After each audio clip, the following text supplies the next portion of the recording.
Contraloría General del Estado, distinguidos representantes del cuerpo diplomático, de organizaciones internacionales y no gubernamentales, representantes de las instituciones, de la academia, de la prensa que nos acompañan, colegas de PADF, amigos y amigas todas.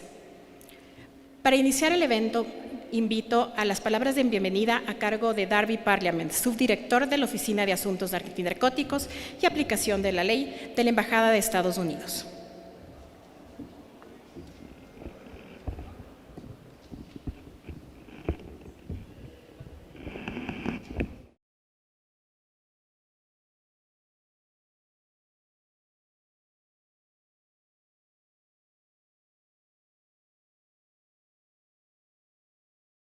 Aquí con ustedes el día de hoy. Yo soy Darby Parliament, soy el subdirector de la Oficina de Asuntos Antinarcóticos y Aplicación de la Ley de la Embajada de los Estados Unidos aquí en el Ecuador.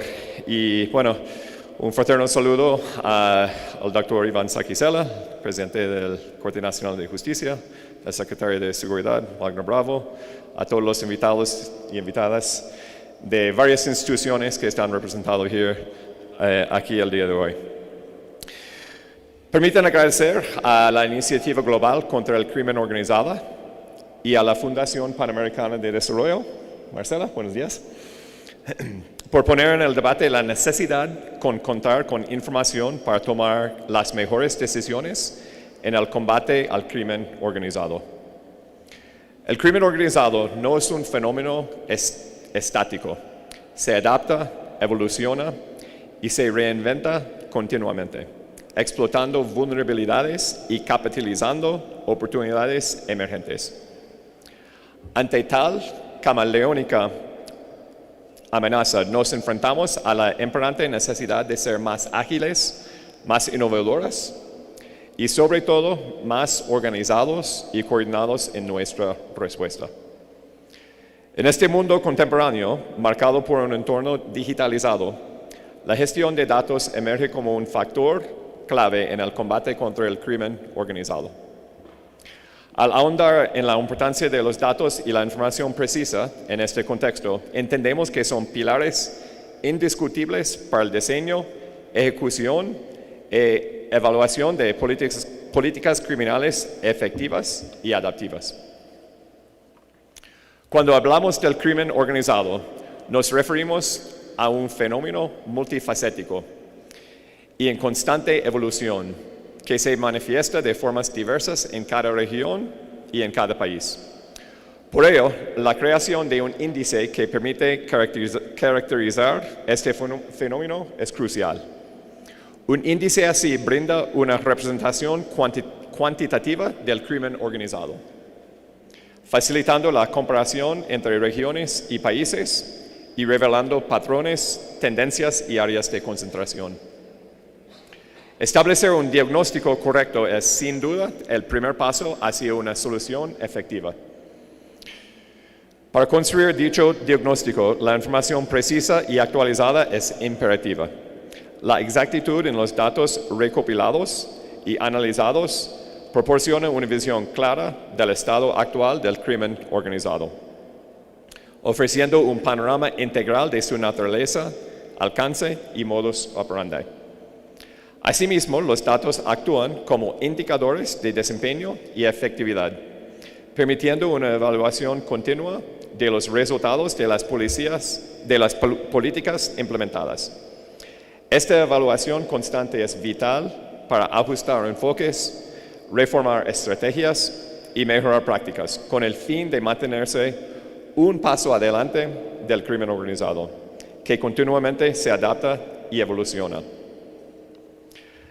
El análisis de sentencia ha sido un proceso exitoso para identificar datos valiosísimos, como por ejemplo las pocas sentencias condenatorias en materia de lavado de activos, poca incautación de bienes y la mala negociación en los procedimientos abreviados. Estos datos permiten repensar las estrategias, así como ser exitosos en el futuro. La implementación de tecnologías avanzadas de análisis de datos, como la inteligencia artificial y el aprendizaje automático también juega un rol preponderante en la transformación de datos brutos en insights accionables. Estas tecnologías posibilitan el procesamiento de grandes volúmenes de datos de manera eficiente, identificando correlaciones, anomalías y patrones que serían difíciles de detectar mediante análisis convencionales. En consecuencia, la educación y la formación en técnicas avanzadas de análisis de datos deben ser prioritarias para los profesionales encargados de combatir el crimen organizado. La capacitación continua en este ámbito posibilita la actualización constante de habilidades y conocimientos, asegurando la competencia y la preparación frente a los desafíos emergentes del crimen organizado. Al considerar el impacto y la repercusión del crimen organizado en la sociedad, observamos cómo afecta a la seguridad, a la justicia, el desarrollo y el bienestar de las comunidades. Por ende, la lucha contra este fenómeno no solo es una responsabilidad de las autoridades y las fuerzas de seguridad, sino también de la sociedad en su conjunto. La participación ciudadana en la provisión de información y en el apoyo a las iniciativas contra el crimen organizado es un componente vital en la construcción de sociedades más seguras y resilientes. Finalmente, reflexionemos sobre la importancia de abordar el crimen organizado desde un enfoque holístico y multidisciplinario, integrando la perspectiva de datos en todas las fases del proceso, desde la recolección y análisis de datos hasta la formulación y evolución de políticas. En resumen, en un mundo cada vez más interconectado y digitalizado, los datos emergen como el faro orientador en la lucha contra el crimen organizado.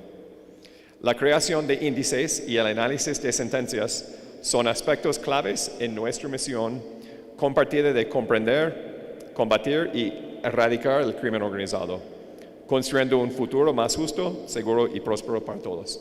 Muchísimas gracias.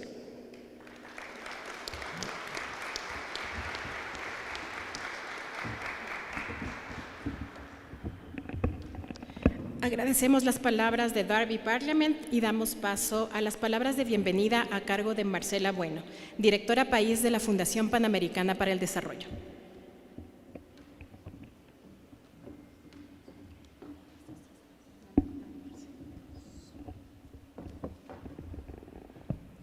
Creo que sí.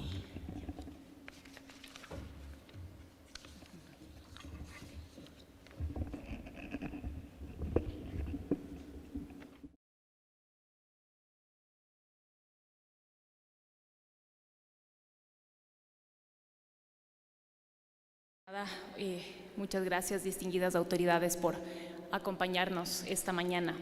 Señor Iván Saquicela Rodas, presidente de la Corte Nacional de Justicia, un honor contar con su presencia. Señor Wagner Bravo, secretario nacional de Seguridad Pública y del Estado, mil gracias por estar acá con nosotros. Mark Shaw, director de la Iniciativa Global contra el Crimen Organizado. Dear Mark, thank you very much for being here. It's an honor for us. Señor Michael Ose, cónsul general de los Estados Unidos en el Ecuador. Señor Darby Parliament, mi querido amigo, que siempre estás apoyándonos, gracias. Siempre un honor contar contigo junto a mí en este camino.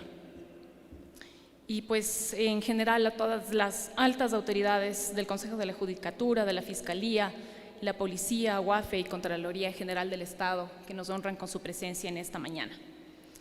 Como ya lo ha señalado, constituye como la única iniciativa de la sociedad civil en el país, enfocada específicamente en entender el crimen organizado, no solo a través del debate técnico, sino también a través de la caracterización en los territorios y del estudio crítico de las múltiples variables y dinámicas locales de este fenómeno en el país.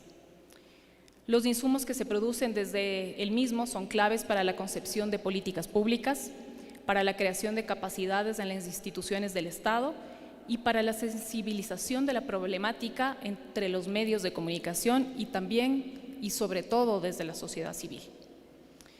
Con estos objetivos que muy rápidamente pues les comento, el observatorio ha producido ya diferentes análisis que están contribuyendo al replanteamiento de los enfoques de lucha contra el crimen organizado desde un adecuado diagnóstico.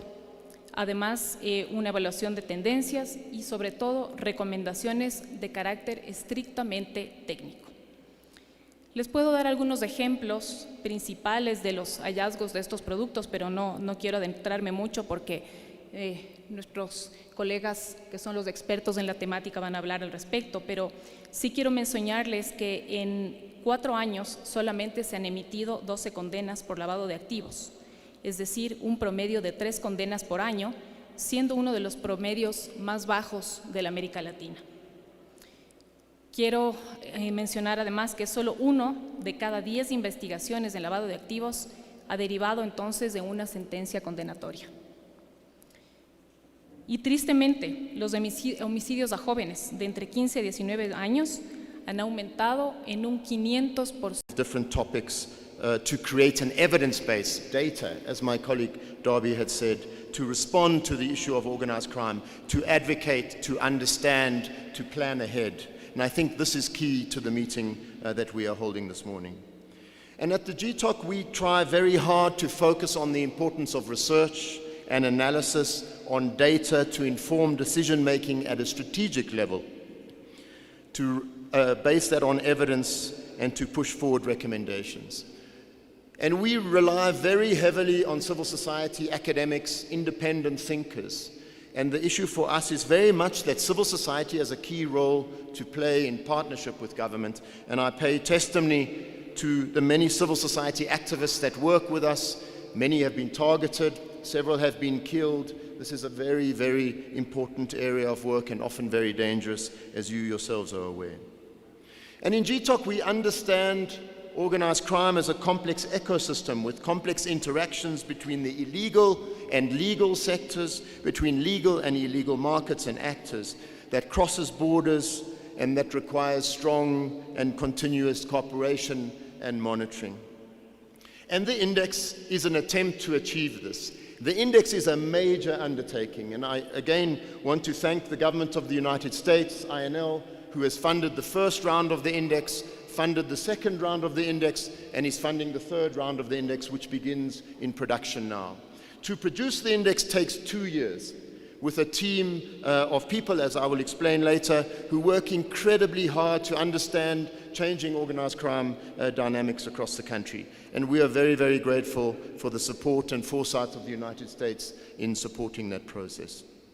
The index allows us to see and compare changes in criminality, specifically in 15 criminal markets that it now covers, as well as across 5 criminal actors, and for the first time looks at understanding the resilience of states against crime.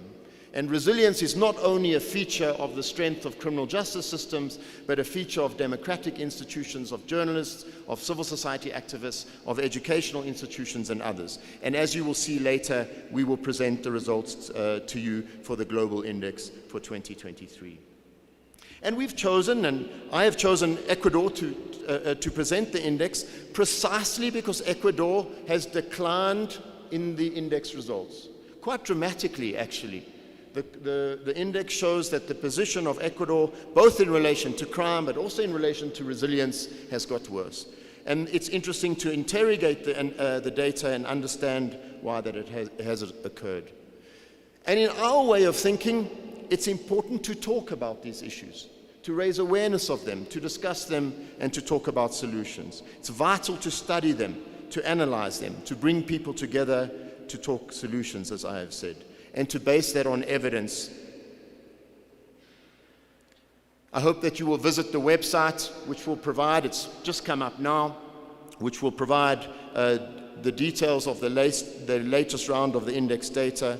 And you can rest assured that from our perspective, we will do everything that we can to engage in the data, to engage with countries across the world, to seek better solutions involving all role players.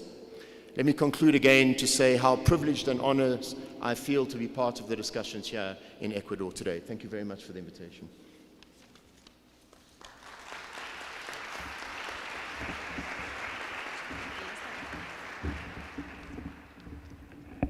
Agradecemos las palabras de Mark Shaw. Thank you for your words.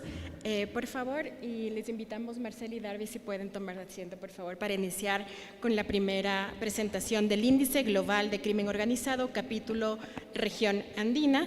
Intervienen Mark Shaw y Felipe Botero, jefe de programas de GTOC.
I'm going to provide an introduction on the methodology of the index because my colleagues will present the global results in Spanish, the regional results, and then results around Ecuador.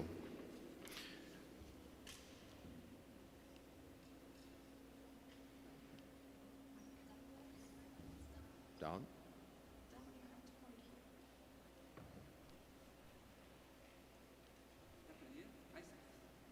There you go.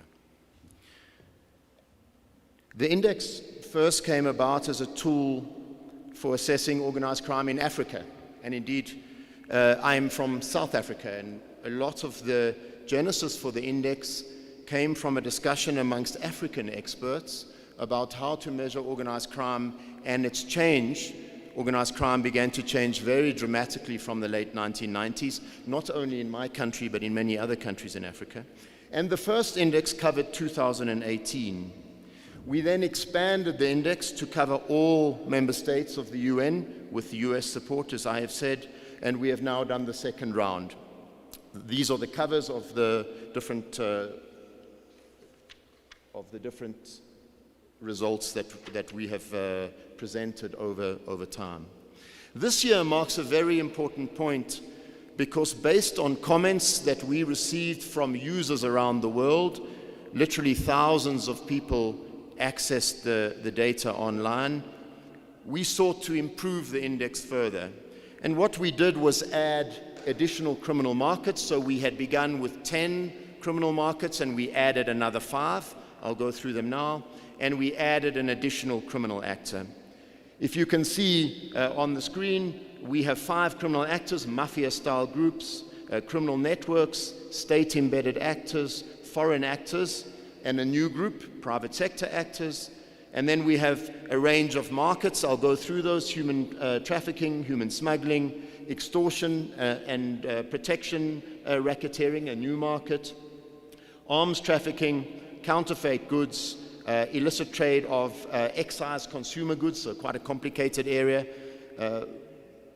flora crimes, fauna crimes, and then a set of drug crimes, cybercrime, and then financial crimes. On the other side, we have a set of resilience indicators. I won't talk about those in great detail. There are 12 of them. Those are a measure of every country's ability to respond to the issue of organized crime. And essentially what we are doing is measuring the 2 criminality data sets. It's an enormous amount of data against the resilience data sets, as you will see from my colleague's presentation, into a matrix, which provides an overview of organized crime globally, where individual countries stand. Now, I put this slide up only to show, I've already mentioned them, the new indicators or the new areas that we are covering. So extortion and protection racketeering, a big issue in Latin America and elsewhere. Financial crimes, quite a complex area to measure. Cyber-dependent crimes and the like. Financial crimes led to a a very big debate amongst the expert groups, so the hundreds of people that have been advising us on the issue, and I just want to make two definitional issues. We focus on financial fraud, tax evasion, embezzlement, and the misuse of funds in the financial crimes category. Activities, financial crimes, money laundering, bribery related to other criminal markets are included with those criminal markets. I don't want to go into the detail, but the big challenge we have is of double counting in the index. So the financial crime category is a narrower category when you see the results. And we are very happy to answer any questions that you may have in that respect. The same applies to cyber, the new category of cyber crime. We distinguish between so-called cyber-enabled and cyber-dependent crime. Cyber-enabled crime we count as part of those criminal markets. So our definition of cybercrime, when you see the data presented by my colleagues, is really only cyber-dependent crime. Now, there's a huge discussion and debate around all of these, and I just want to provide a brief set of summary comments just to preempt any questions that you may have when the data is presented. Now, how is the index developed? The index is developed through a process of expert scoring with a large amount of data presented to experts. So it begins with a literature review. There's a set of data collection, and then several rounds of scoring. Then there's both regional expertise scoring, country scoring, thematic expertise or different market scoring, and out of that comes the index results.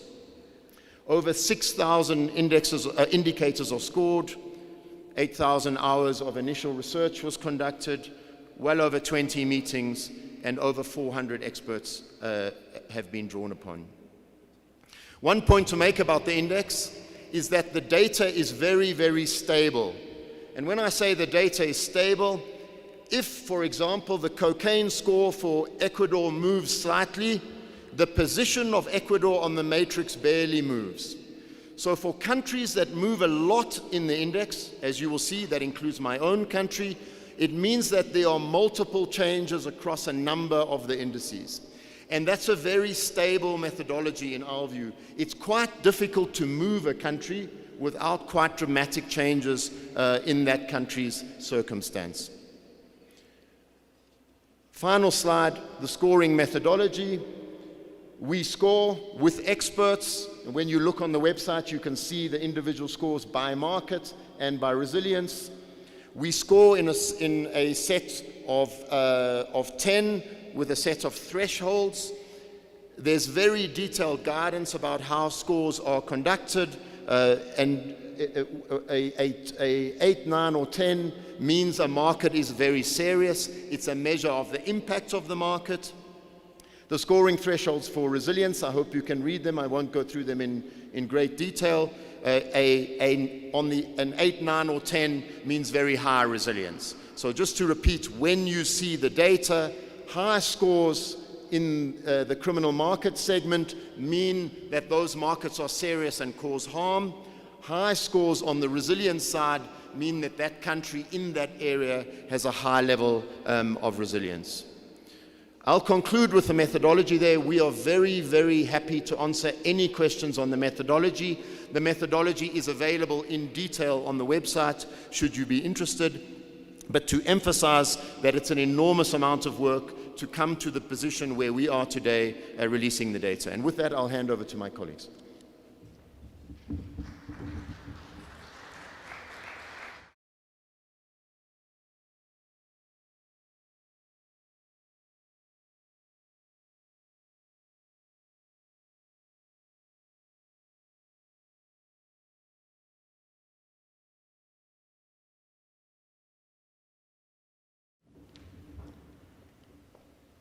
Listo, gracias. Bueno, uno de los hallazgos principales del índice y que vamos a ver a lo largo de esta presentación es que la brecha entre criminalidad y resiliencia se hizo más grande. Y se hizo más grande sobre todo porque mientras que la criminalidad aumentó, la resiliencia se mantuvo estable. Y la criminalidad aumentó independientemente de si miramos los 10 mercados criminales originales, los 15 mercados que evaluamos en este índice, aumentó en todos los continentes y aumentó en la influencia de todos los actores criminales. En términos de mercados criminales, vemos que los datos nos muestran que los 10 mercados originales son más prevalentes que los 5 nuevos. No hubo un cambio en el ranking de los continentes más afectados. En este sentido, Asia sigue siendo el continente más afectado por criminalidad, seguido por Asia, África, América, Europa y en último lugar Oceanía. Y Europa fue el continente que tuvo un incremento más grande en términos de criminalidad, jalonado sobre todo por la guerra entre Rusia y Ucrania. En términos de resiliencia, por el contrario, como les decía, la resiliencia se mantuvo muy estable. Hubo unas variaciones muy pequeñas en incremento o en disminución, muy pequeñas. El cambio más grande fue de 0.9 y hubo 2 continentes que tuvieron un decrecimiento en términos de resiliencia: Europa, América y Asia.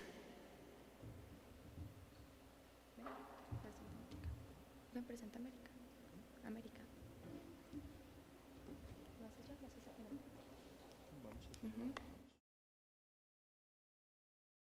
¿Te toca devolverte? Listo. En esta matriz, la que llamamos la matriz de vulnerabilidad, nos permite analizar la relación entre criminalidad y resiliencia. El eje X representa la resiliencia, el eje X representa la criminalidad, el eje Y la resiliencia y el punto medio es de 5.5. En el cuadrante inferior izquierdo vemos los países con baja criminalidad y baja resiliencia. Son la mayoría de países del mundo con un total de 71, sin embargo son 6 menos que en el índice anterior.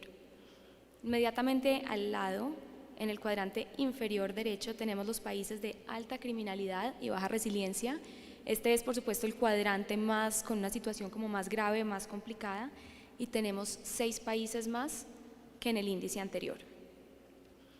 En el cuadrante superior izquierdo tenemos la categoría donde todos los países quisiéramos estar, que es la categoría de la baja criminalidad y alta resiliencia, con 47 países, 3 menos que en el índice anterior. Y finalmente, en el cuadrante más anómalo, tenemos los países con alta criminalidad y alta resiliencia. Ahorita Felipe les va a explicar un poco cuál es la situación de 3 de los países americanos en este cuadrante. En términos generales, en los países que tienen baja resiliencia permanece el número de países con 134. Sin embargo, hubo un bajón importante en términos de la población mundial que pertenece a estos países. Pasamos de 79% de la población mundial a 62%. Este decrecimiento tan importante está jalonado por China, que subió a país con alta resiliencia, específicamente porque aprobó una ley contra el crimen transnacional organizado y una serie de esfuerzos en materia de lavado de activos. Con esto es una invitación a que no se queden únicamente con los datos, sino que miren el índice. Hay datos, hay cambios importantes en los números, pero las explicaciones están más detalladas en el informe completo. Y finalmente, como pueden ver en la gráfica, un total de 82.7% de la población mundial vive en países con alta criminalidad. Si miramos el índice desde una perspectiva temática, el mercado más prevalente fue el de delitos financieros, uno de los mercados nuevos. Esto se explica en parte porque comprende una gran cantidad de actividades que va desde el fraude hasta la malversación de fondos públicos, y además factores como el Internet hace que sea más fácil llegar a más personas y superar las fronteras. En segundo lugar tenemos el mercado criminal que fue el número 1 en el índice anterior, que es la trata de personas, diferente al tráfico de personas. Y la trata de personas está seguida por el tráfico de cannabis y de armas. En quinto lugar está el tráfico de personas, es decir, la migración. Este fue el mercado que tuvo un incremento más grande en términos porcentuales, y esto se debe probablemente a que se levantaron las medidas de restricción a la movilidad resultado del COVID y pues las personas empezaron a migrar masivamente nuevamente. En las Américas está muy jalonado por la crisis migratoria del Darién entre la frontera entre Colombia y Panamá. Un poco al otro lado del extremo o del espectro están los crímenes menos prevalentes, que es el mercado de la heroína, de la flora, la extorsión y los cobros ilegales por protección.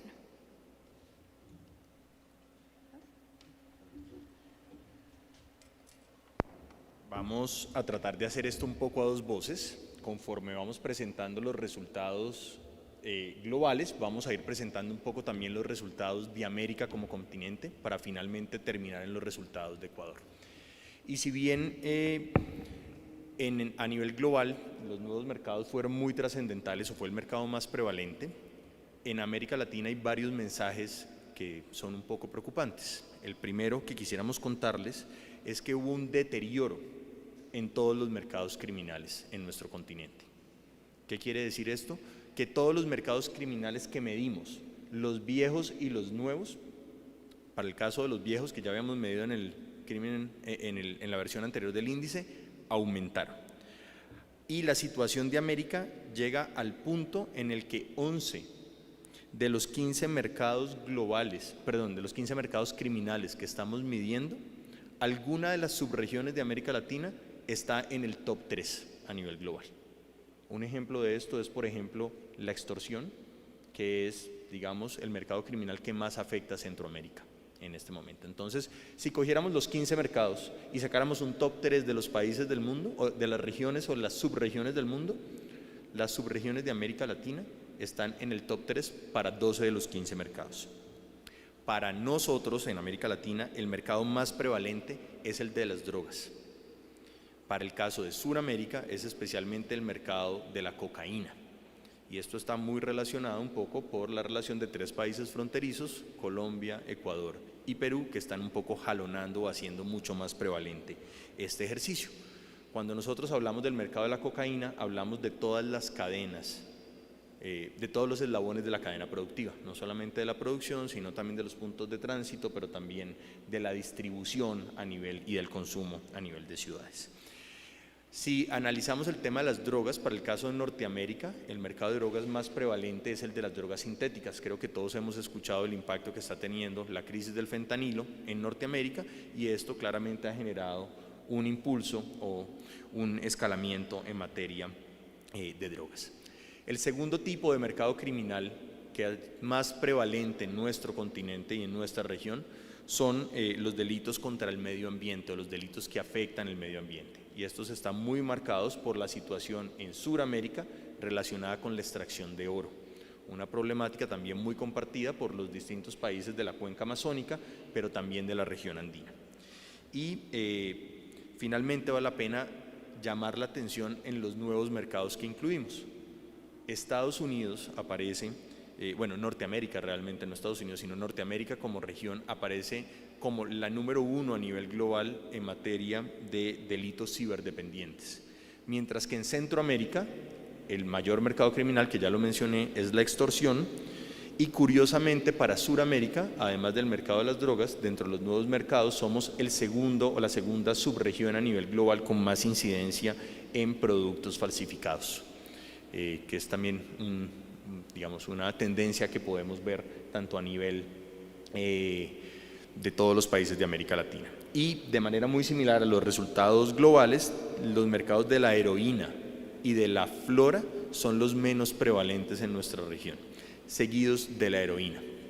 Creo que este cambio de la heroína también ha estado un poco marcado por el aumento en drogas sintéticas que hemos vivido en Norteamérica.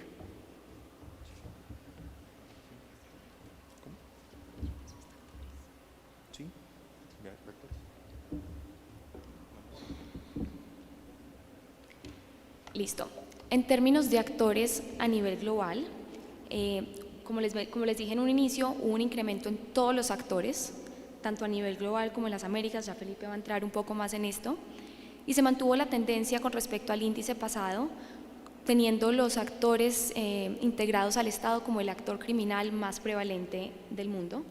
Sin embargo, el actor que tuvo un incremento más significativo fueron los actores extranjeros. Los actores extranjeros fueron los que tuvieron un incremento más grande.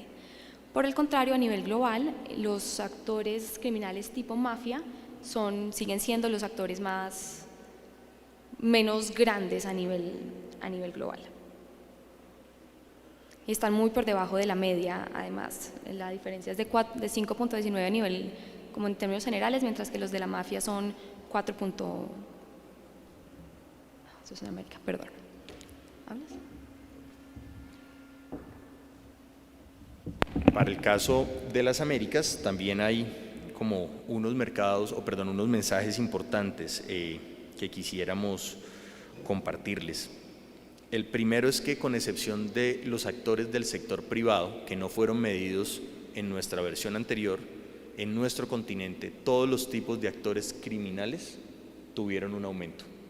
Y este aumento estuvo alrededor de por encima de 0.20 puntos a la hora de las mediciones.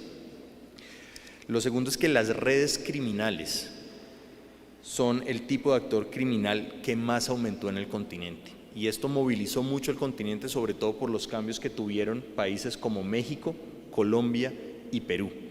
Las redes criminales son este tipo de grupo criminal que prestan sus servicios a otros tipos de grupos criminales y que un poco ejecutan las acciones o tienen partes específicas de la cadena de suministro. Entonces, el tipo de actor criminal que más creció en nuestro continente son precisamente las redes criminales, seguido y muy acorde con la tendencia global que nos presentaba Mariana, por los actores extranjeros. Poco la hipótesis que tenemos es que después del levantamiento de las medidas de confinamiento por el COVID-19 hay mucha más movilidad, incluso de actores criminales, y por ende muchos más actores criminales extranjeros operando en distintos países. Y digamos, hay dos grupos criminales muy trascendentales en nuestro continente que están influyendo de manera directa en otros países, como son los grupos mexicanos, los grupos colombianos, pero al mismo tiempo también ha incrementado muchísima la presencia de otro tipo de actores extranjeros, especialmente de los Balcanes, y con mucha incidencia para el caso de Ecuador, que ya entraremos a ver posteriormente.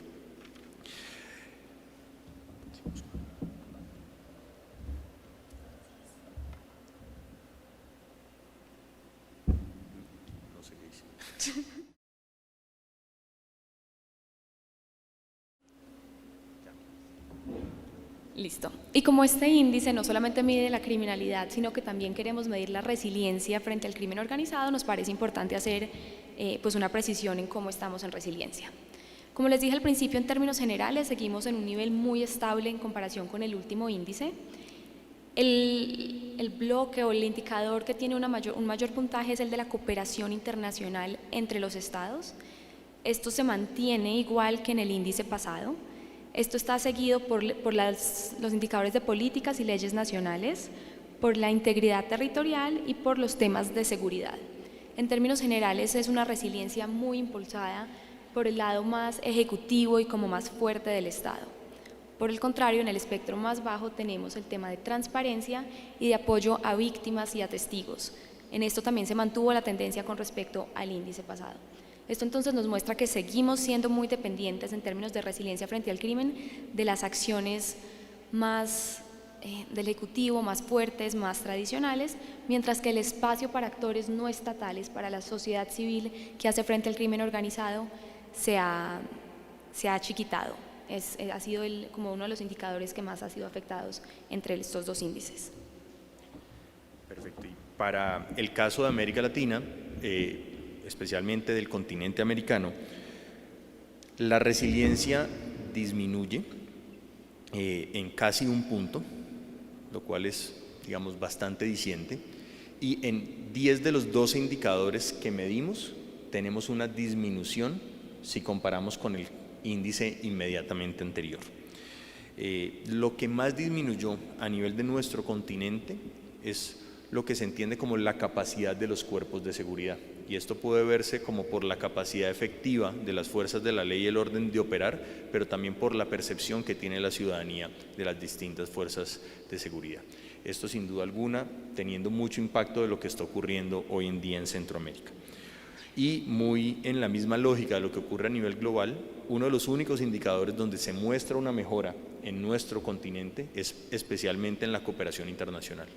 ¿Qué quiere decir esto? Que hay mucha más disposición de los países para poder hacer parte de acuerdos y de tratados internacionales, pero vale la pena dejar una cuestión o una duda puesta, y es: solamente la firma del tratado o el acuerdo no necesariamente implica que esta cooperación esté siendo efectiva. Entonces hay dos componentes que son, o tres componentes que son delicados para el continente americano y que vale la pena tener en cuenta. El primero es que si bien los actores integrados al Estado son uno de los actores o de los actores criminales que más crecieron, a su vez en materia de resiliencia, la transparencia gubernamental fue uno de los indicadores que más disminuyó. Entonces estos dos están un poco relacionados. El segundo tema que vale la pena mencionar también en nuestro continente es que el espacio de la sociedad civil para hacer frente al crimen organizado se está reduciendo, y esto sobre todo por los ataques a dos tipos de poblaciones que son muy importantes en un contexto democrático: a los defensores, líderes, lideresas, defensores y defensoras de derechos humanos, especialmente en el ámbito ambiental en la cuenca amazónica, pero por otra parte al periodismo, que ha sido muy atacado sobre todo en Centroamérica, y a la capacidad de hablar abiertamente de lo que está ocurriendo en determinada región.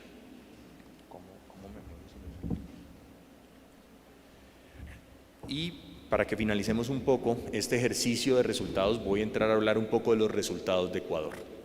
Vamos a hacer solo un abrebocas, la idea es motivarlos y motivarlas para que puedan ingresar a la plataforma, hagan sus comparaciones, entiendan el perfil del país para cada uno de los mercados criminales, para cada uno de los actores criminales, y también puedan leer el perfil que construimos del país. La plataforma es una plataforma interactiva que nos permite jugar con distintas variables, y esto se vuelve una herramienta para saber cómo estamos, también dónde hay oportunidades de mejora y también para entender dónde estamos haciendo las cosas bien. Entonces, la puntuación que tuvo Ecuador en criminalidad es 7.07. Si comparamos esto con el índice anterior, es una subida de 0.83. Esto lo hace uno de los países en el mundo que más subió en materia de criminalidad.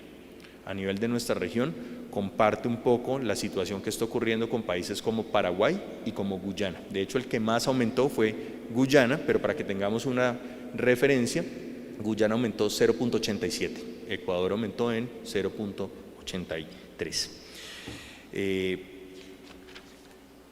Y a su vez la puntuación en resiliencia disminuyó.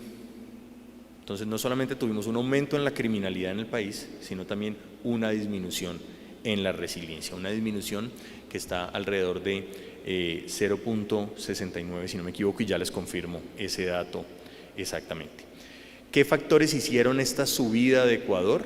Movimientos sobre todo en los actores criminales, ya voy a entrar a explicarlos, y movimientos en algunos mercados criminales específicos que también voy a proceder a detallar.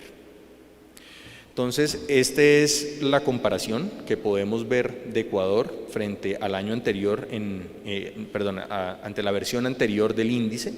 Si se dan cuenta, hubo aumento en más de la mitad de los indicadores. Entonces, como lo explicaba Mark en la introducción, al haber aumento en tantos mercados criminales se genera un aumento en la puntuación total del país.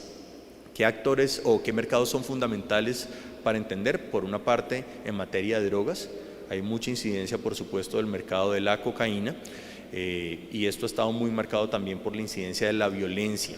Entonces nosotros, cuando entendemos o cuando calificamos el estado de un país o el puntaje de un país, no solamente vemos el tamaño del mercado, sino también qué tanto está impactando la vida diaria de ese mercado. Y las cifras de violencia que se han generado, sobre todo en Guayaquil, probablemente creemos que tuvieron muchísima influencia en este aumento. Pero también ha habido un aumento en el comercio de cannabis, sobre todo como punto de tránsito, trayendo cannabis tipo creepy que se cultiva en Colombia y que pasa por el Ecuador para suplir mercados, sobre todo en el Perú, en Chile y últimamente en Argentina, que es un mercado que crece muchísimo.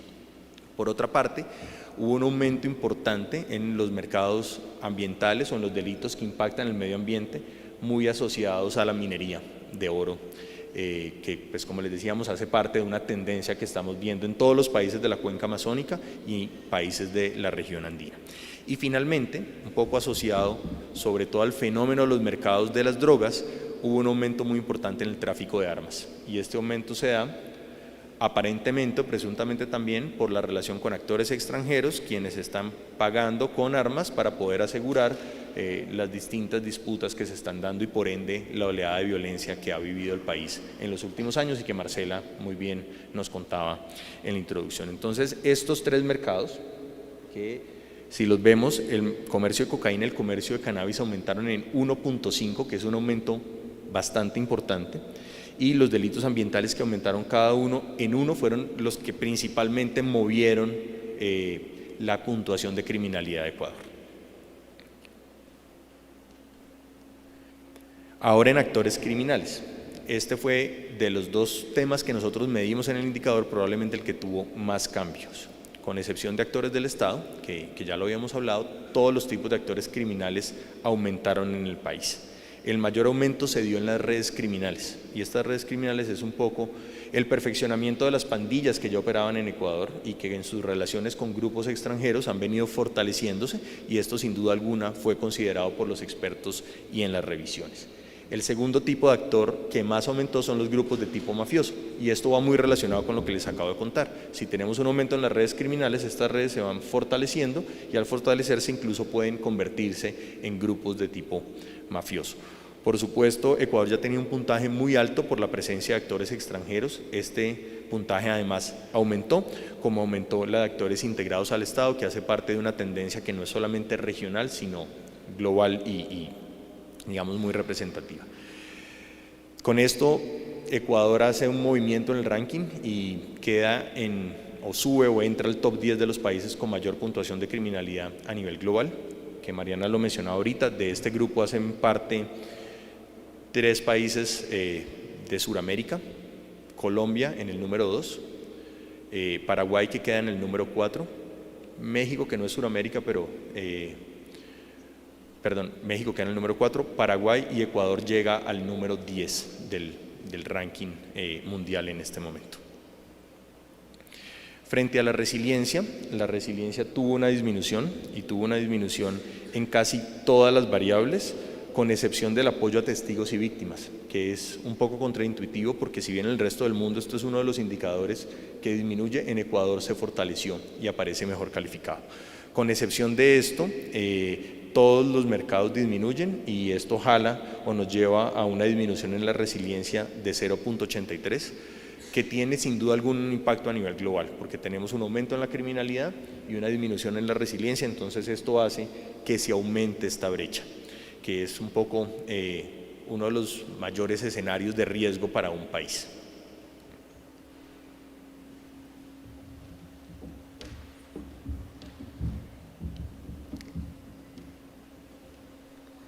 Listo. Y para terminar, 3 hallazgos claves del índice a nivel general. En primer lugar, con lo que abrí la presentación, la brecha entre criminalidad y resiliencia está creciendo, la criminalidad incrementa, la resiliencia no cambia mucho y los estados no están siendo capaces de responder de manera adecuada a los retos políticos, sociales, económicos y de seguridad que implica el crimen organizado. En segundo lugar, las democracias siguen teniendo mayores niveles de resiliencia.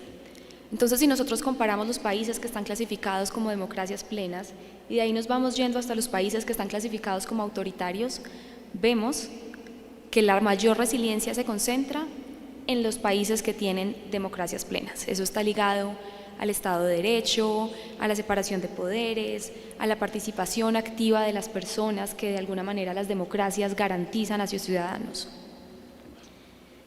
Y finalmente, el conflicto agrava la vulnerabilidad al crimen organizado. Y esto se puede entender porque los esfuerzos del Estado van, en primer lugar, a atender las necesidades que genera el conflicto. Entonces esto genera una quiebra en las estructuras gubernamentales, los esfuerzos militares del Estado se van a atender el conflicto, esto genera retos para llevar o proveer servicios básicos a las comunidades y todo esto es terreno fértil para que el crimen organizado crezca. Y con esto terminamos. Muchas gracias a todos.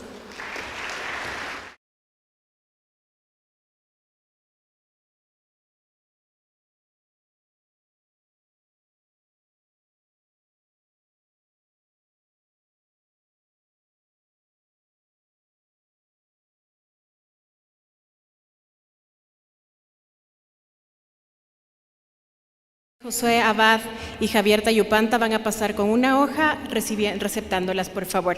Necesito que tengan la letra un poquito clara y que nos digan, por favor, a quién va dirigida la pregunta.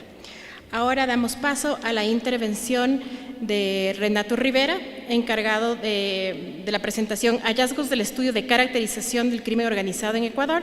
Renato, como ustedes conocen, es el coordinador del Observatorio Ecuatoriano de Crimen Organizado.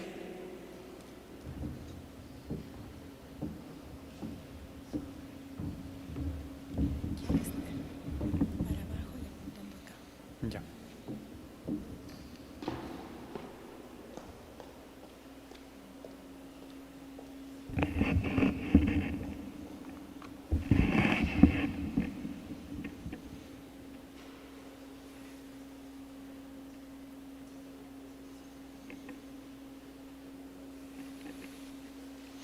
Bueno, muchas gracias. Voy a tratar de ser lo más breve posible en honor del tiempo y sobre todo tomando en consideración la presencia del doctor Saquicela y el general en servicio pasivo.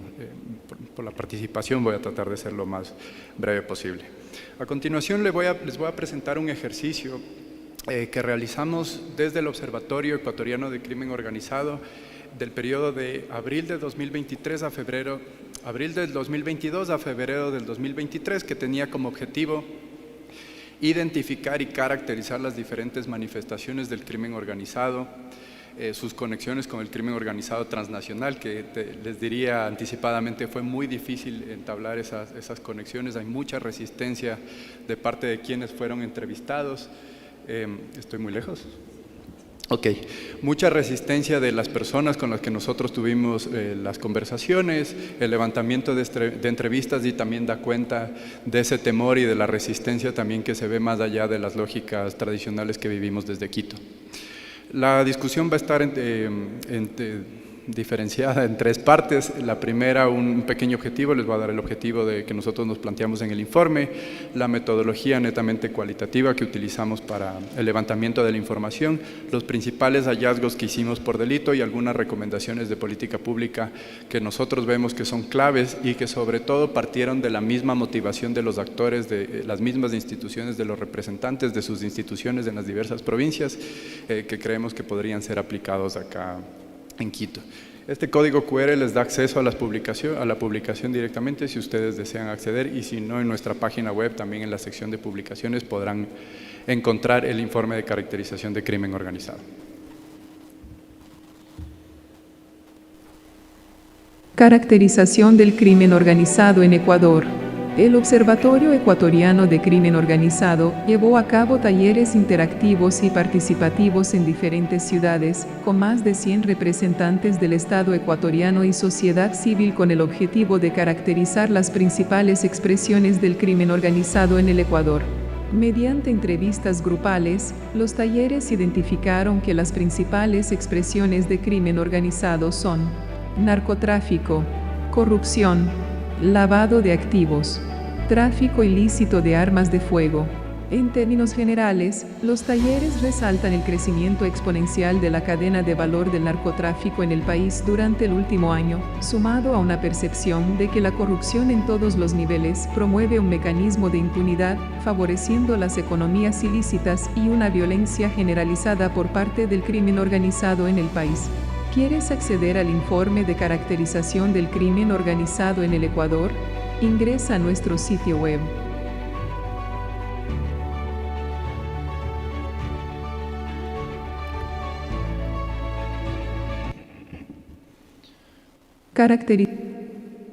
Bueno, muchas gracias. Como el video básicamente lo que hace es darles un pequeño resumen de los principales hallazgos de los talleres que implementamos en 6 provincias. Estos talleres básicamente estuvieron resumidos en 2 grandes partes. Una encuesta que realizamos para medir, de acuerdo a las percepciones o las experiencias de los actores o los funcionarios a quienes pudimos acceder para las entrevistas, medir de acuerdo a su experiencia cuáles son los delitos más graves en el país. Esto lo vamos a ir desagregando más adelante. Y también realizamos un pequeño trabajo de observación en aquellos aquellos puntos claves o aquellas alertas que nos daban desde las instituciones, sobre todo, por ejemplo, cómo funciona el tráfico de droga en los puertos artesanales, que nos pareció algo fundamental, aquellos esquemas de lavado de activos o aquellos nuevos puntos de lavado de activos que están surgiendo en el país, por ejemplo, el centro de apuestas deportivas online, que es también algo que los vamos a explicar más adelante, y también ver cómo funciona en la práctica el tráfico de drogas en aquellos tráfico de varios ilícitos en aquellos pasos de frontera no controlados, también como en aquellos pasos de frontera controlados. Y básicamente para hacer esta diferenciación o ver cómo se comporta el crimen organizado respecto a cada provincia, hicimos una aplicación de la metodología de cadenas de valor que los vamos a explicar más adelante, sobre todo tratando de entender esta rentabilidad económica del crimen organizado y esa diferenciación entre puertos y fronteras terrestres que nos pareció fundamental. 4 principales hallazgos que los pongo a su conocimiento. El primero, el narcotráfico como la principal expresión del crimen organizado en el país. Sin embargo, si bien el narcotráfico es la principal expresión del crimen organizado, cada provincia tiene una especialización o cumple un rol diferenciado y desde ahí también esa diferenciación nos permite entender hacia dónde nosotros debemos atacar o en cierta medida generar acciones o propuestas de política pública desde el Estado.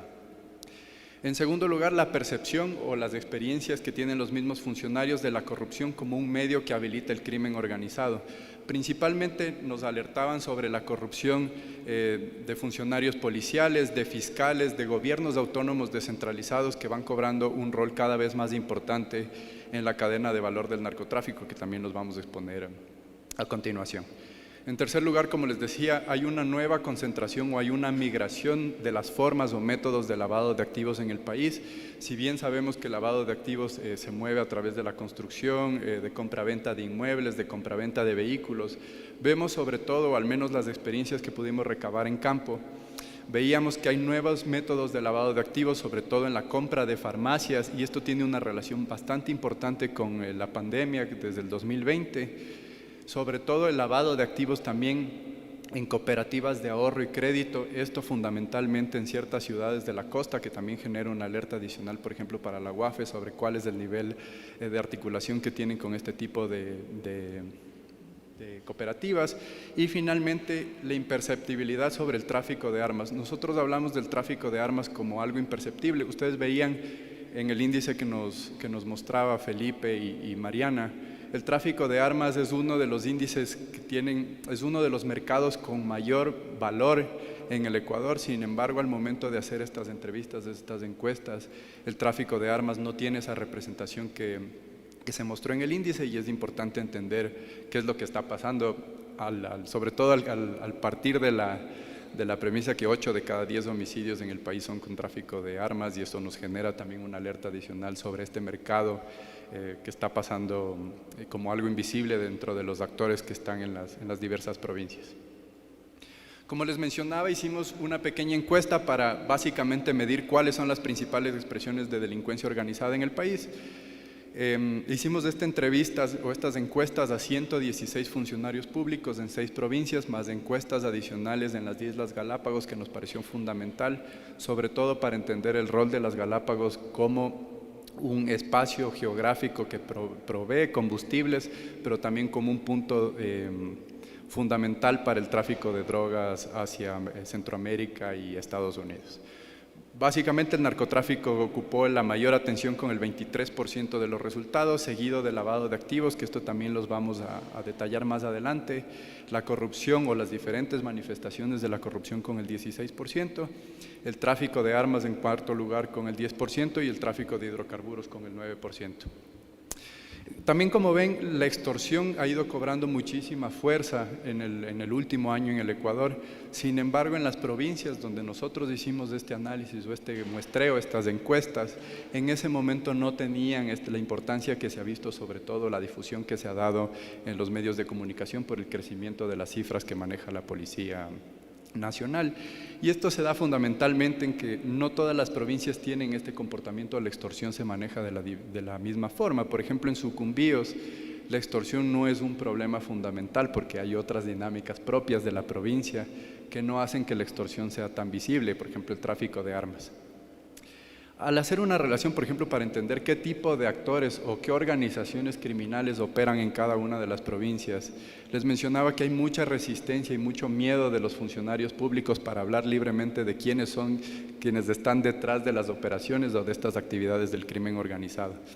Y eso también es muy difícil hacer la trazabilidad de cuáles son las conexiones que tienen a nivel internacional. Sin embargo, sí nos hablaban de la presencia cada vez mayor de redes balcánicas, en El Oro y en Manabí, por ejemplo, que es algo que hay que tomar muchísima atención. Son ciudades, provincias costeras. Machala, sobre todo, tiene una relación mucho más importante el puerto Bolívar en relación al tráfico de drogas, y Manabí no necesariamente el puerto, sino aquellos puertos artesanales que van cobrando más importancia en el tráfico de drogas, que también les voy a mencionar. Sobre la importancia que van teniendo los grupos de delincuencia organizada en el país, también parte en cómo la pandemia o el confinamiento de 2020 también influyó en una especie de vacío de poder interpretado sobre todo en las redes de microtráfico en el país. Y eso también generó una violencia adicional que no ha sido evaluada adecuadamente. Lo que pasó a raíz del confinamiento desde marzo del 2020 es que en ciertas plazas de microtráfico, otras organizaciones que estaban empezando a desprenderse o de independizarse de los choneros vieron que existía un vacío para la compra, es decir, ellos generaron un nuevo mecanismo de posicionamiento, ese posicionamiento en el microtráfico, pero también en las extorsiones, y esto se disparó a raíz de la pandemia en marzo del 2020. Y bueno, básicamente como el narcotráfico, como una de las conclusiones, ha ido también generando unas distintas convergencias criminales, como les mencionaba, el lavado de activos, la corrupción y el tráfico de hidrocarburos, que les voy a mencionar también a continuación, ha ido generando una rentabilidad mayor en comparación a años anteriores, y es lo que también se refleja en el índice, en ese incremento a nivel general del crimen organizado en el país. Como les mencionaba, la metodología o cómo nosotros aplicamos la cadena de valor, partimos de la hipótesis o de la premisa que la globalización generó una especie de interdependencia del crimen organizado. El crimen organizado, tanto local como a nivel transnacional, ya no tiene la misma lógica que hace 20, 30, 40 años. Es decir, ya no es una organización la que controla todos los eslabones de la cadena de valor del crimen organizado, sino que diría que las organizaciones criminales van aprendiendo cómo funciona el comercio internacional y cómo se va desagregando ese comercio, y han ido especializando esas actividades del crimen organizado también en el país. Esta especialización básicamente surge a través de un encadenamiento, un segmento de actividades que se requieren para llevar el producto desde la creación hasta el mercado de consumo. Y esta segmentación o esta diferenciación también nos permite entender cómo se comporta cada una de las provincias. Probablemente la frontera norte no esté especializada en mercados de consumo, sino probablemente tiene una relación mayor en función de la logística y la producción. Hay algo bastante importante de esta metodología de cadenas de valor del crimen organizado, y es que vimos no solo en los talleres, sino también en la revisión de la literatura al respecto sobre economías ilícitas, y es que la logística se está volviendo en el eslabón de mayor rentabilidad del crimen organizado a nivel mundial. ¿Por qué es importante para el Ecuador? Ecuador se está volviendo un centro de encadenamiento logístico del narcotráfico, pero también hay una relación nueva del tráfico de armas que está generando mayor rentabilidad y también mayores disputas de poder a nivel mundial. Como ven, el Ecuador básicamente es quien integra la oferta y la demanda de todos estos bienes y servicios ilícitos, y es por eso que el Ecuador cada vez está volviéndose un mercado mucho más atractivo especialmente para el tráfico de drogas. Bueno, a partir de esta metodología de cadenas de valor, nosotros vimos, al menos de la experiencia que nos daban los mismos funcionarios públicos, esto no es una información que la trae el observatorio como primera mano, sino esta misma información que nos presentaron en las provincias, y es que al menos en relación de materia prima y producción nos alertaron de la presencia de cultivos ilícitos de hoja de coca en las dos provincias donde nosotros visitamos, en Carchi y en Sucumbíos. En la imagen que ustedes pueden ver al frente suyo, esas pequeñas hojitas verdes representan en aquellos potenciales lugares donde nos decían que podía existir la presencia de cultivos ilícitos. Como ven, hay una mayor presión de la producción y de los cultivos ilícitos desde la frontera sur de Colombia a la frontera norte del Ecuador, y según la misma versión de los actores nos decían, esa presión que genera el Estado colombiano versus la falta de presión o de mecanismos de vigilancia que tiene el Estado ecuatoriano está haciendo que las organizaciones colombianas estén buscando experimentar en la cosecha o en el cultivo de hoja de coca y también en la instalación de ciertos laboratorios, no solo de cristalización, sino también de refinamiento de clorhidrato de cocaína. Esto hace que la frontera norte cada vez tenga una mayor participación o una inserción estratégica mayor en relación al narcotráfico, y es una alerta fundamental que nosotros vimos en los talleres que nos daban la experiencia de los mismos actores en las provincias en donde realizamos estas entrevistas. Respecto a la logística, vemos una rentabilidad cada vez mayor del tráfico marítimo por embarcaciones artesanales, y aquí nos llama la atención que el 70% aproximadamente de las incautaciones de droga que se dan en el país son en los grandes puertos, porque por supuesto ahí está el mayor flujo, o al menos a veces del análisis el mayor flujo, porque tienes mayor capacidad de enviar una tonelada en un contenedor y esto por lo tanto genera mayores resultados. Sin embargo, lo que hemos visto en los talleres es que cada vez hay una especialización y una rentabilidad mayor del tráfico marítimo por embarcaciones artesanales. El caso de Gerald, más o menos desde 2008 2007, dio cuenta de qué tan rentable era el mercado del tráfico de drogas por embarcaciones pesqueras, y hacia allá se han ido moviendo la especialización del narcotráfico en el país. ¿Y por qué es tan importante? El transporte de drogas desde puertos artesanales se realiza de 3 a 4 veces por semana. Cada una de esas embarcaciones se les paga $30,000 por cada uno de esos trayectos. Y si tomamos en cuenta que hay 3 tipos de embarcaciones que pueden mover entre 700 kilos a 2 toneladas por cada viaje, hace que este mecanismo de flujo, que es mucho mayor que las embarcaciones grandes, que los puertos marítimos, haga que el tráfico de drogas por esta modalidad se convierta en un mercado altamente rentable y muy invisibilizado en relación a las estrategias antinarcóticos que se están realizando en el país. Al respecto, les decía que el tráfico de hidrocarburos ocupaba el 5º puesto. Sin embargo, al hacer estas conversaciones con los diferentes actores, veíamos que hay una relación fundamental del tráfico de hidrocarburos que también está relacionado a la política energética que se implementa en el país. Y hay varias alertas que hay que tomar en consideración. La primera es que nos alertaban que desde el 2019 se disparan los pinchazos o la sustracción ilegal de combustible en los poliductos que están ubicados fundamentalmente en cerca Pascuales y en Sucumbíos, en Xuxufindi. Estos 2 poliductos cada vez están teniendo una mayor atención de las organizaciones criminales por 2 posibles hipótesis que se manejaban en los talleres. En un primer lugar, una mayor cooptación de las organizaciones criminales a exfuncionarios de Petroecuador que fueron despedidos en el 2018 y que fueron cooptados por las organizaciones criminales para realizar estos pinchazos. Y en segundo lugar nos decían, la liberalización del combustible generó un efecto adverso en lo que se estaba buscando en ese momento, es decir, ya no se paga directamente a la gasolinera que te provee el producto, sino que sacan directamente desde los poliductos, y esto genera una rentabilidad mayor porque nos decían, básicamente cuesta $30 generar esta inversión versus la rentabilidad que tú tienes del tráfico de hidrocarburos.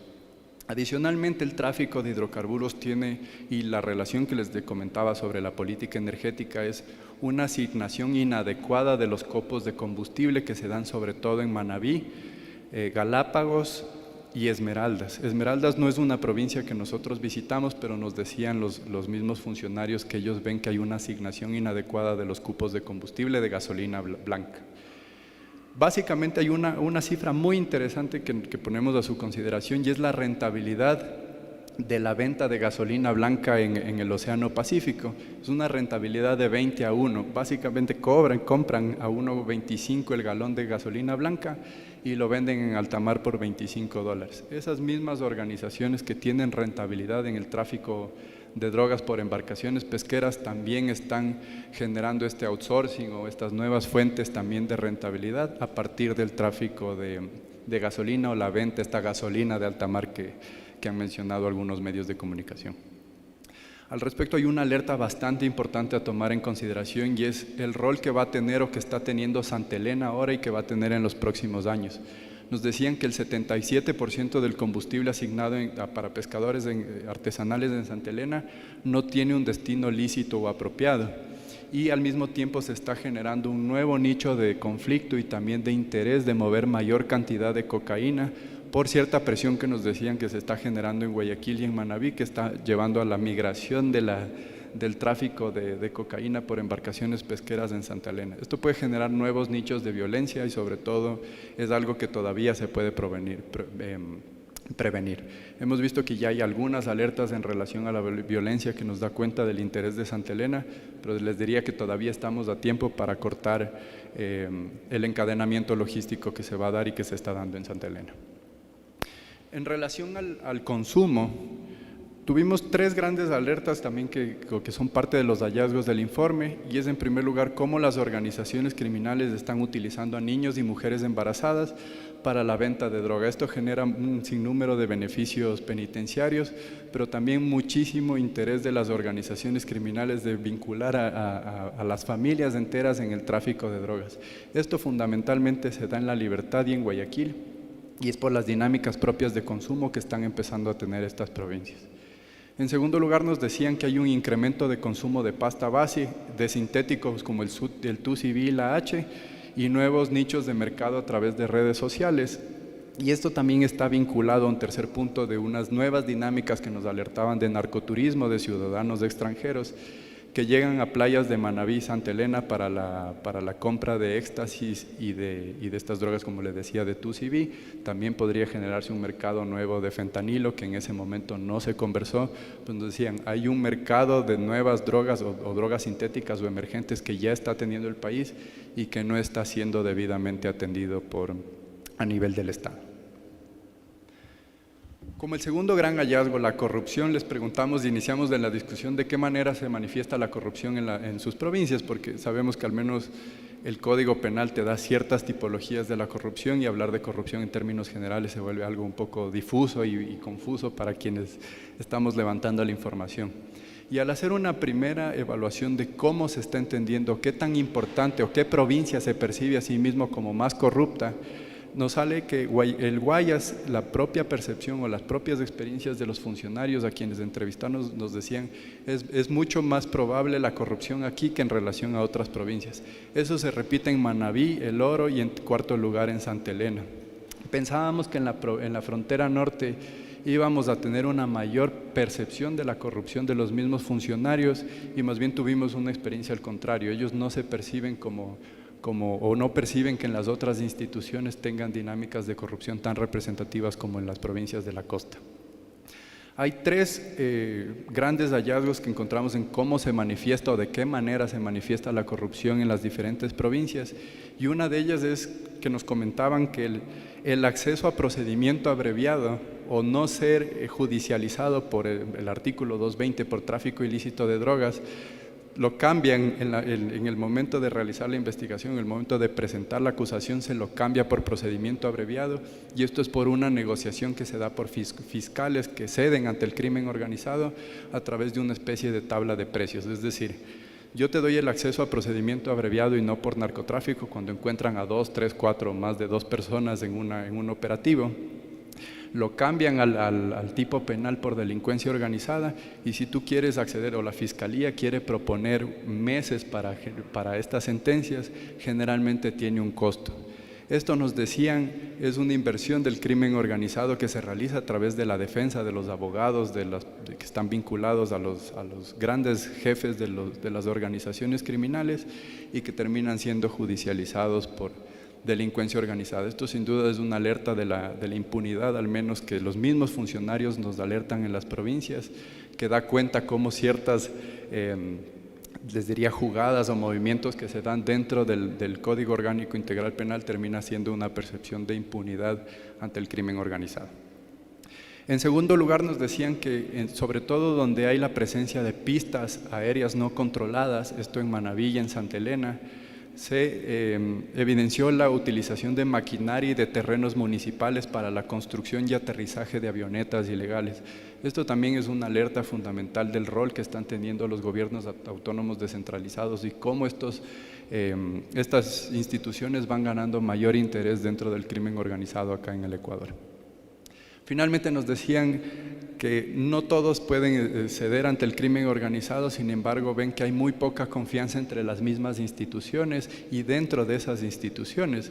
Nos decían mucha de la información que se realiza al momento de generar grandes operativos se filtra y es por eso que al momento de hacer la operación llegan y no hay ninguna persona. Entonces tienen grandes incautaciones, tienen grandes decomisos con 0 detenidos. Esto al final del día no termina siendo tan impactante y nos dicen es porque hay mucha desinformación que se filtra por la corrupción de mismos funcionarios en el proceso de investigación y de realización de las operaciones contra el crimen organizado.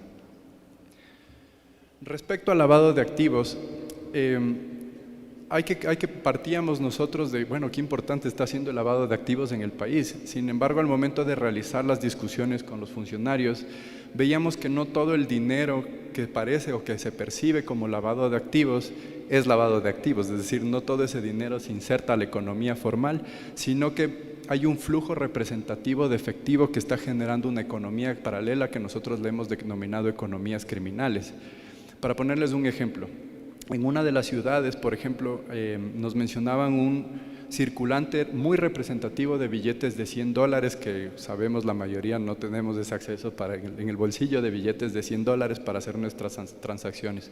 Mucho menos en ciudades que no tienen una producción representativa, no tienen una economía bastante madura, sino que están en ese proceso de maduración y que tiene una informalidad mayor. Ese tipo de ciudades tiene un alto movimiento de dinero en efectivo, de billetes de 100, que nos decían es muy difícil. Los restaurantes, por ejemplo, con los que nosotros conversábamos, nos decían nosotros tenemos muchas prohibiciones porque la misma banca luego no nos deja depositar ese dinero. Preguntábamos a la gente, ¿cuál más o menos creen que ustedes es el problema? Decían, hay mucho dinero que está ingresando de estas embarcaciones pesqueras que se les paga con billetes de $100 y ellos están moviendo la economía al final del día con ese dinero en efectivo. Hay una baja bancarización y eso genera una economía ilícita paralela que se percibió en su momento como lavado de activos. En segundo lugar, un hallazgo bastante importante nos decían cómo se está generando nuevos mecanismos de lavado de activos en cooperativas de ahorro y crédito, sobre todo en 2 ciudades de la costa del sur del país. Nos decían que hay un flujo representativo de inversión no justificado en cooperativas de tipo 3. Inclusive conversando con varios oficiales de cumplimiento de cooperativas de ahorro y crédito en estas ciudades nos decían, hemos presentado las alertas, no sabemos qué ha pasado con estos posibles mecanismos de lavado de activo en cooperativas de ahorro y crédito en el país. Entonces también es importante tener en consideración qué es lo que está pasando en este sector y cómo el lavado de activos también se está moviendo a través de estas cooperativas. En Manabí también nos comentaban un potencial nicho de lavado de activos a través de apuestas en centros de pronósticos deportivos.